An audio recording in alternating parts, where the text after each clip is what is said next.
والعاقبة للمتقين والصلاة والسلام على سيد الأنبياء والمرسلين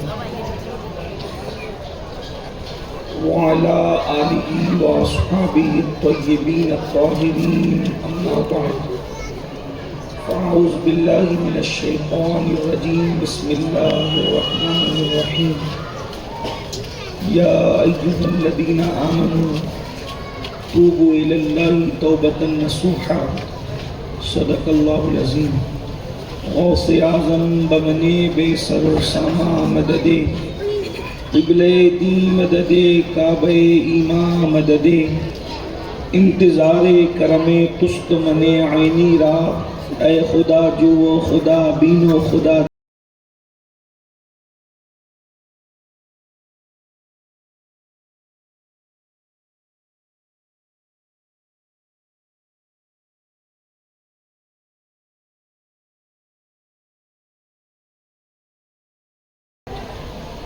ممبر پر رونق افروز حضرت العلامہ مولانا خیر الحسن صاحب قبلہ نوری مدد اللہ العالی، برادر ذی وقار حضرت مولانا حافظ محمد امین رضوی صاحب و جمیع ذوی الاحترام ذوی احتشام باصفا علماء کرام، حاضرین محفل،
لوگوں کی تعداد بہت زیادہ، اگر سب مل کے درود و سلام پڑھیں تو ایک ہی محفل میں ہزاروں مرتبہ درود و سلام بارگاہ رسالت میں پیش کیے جا سکتے ہیں۔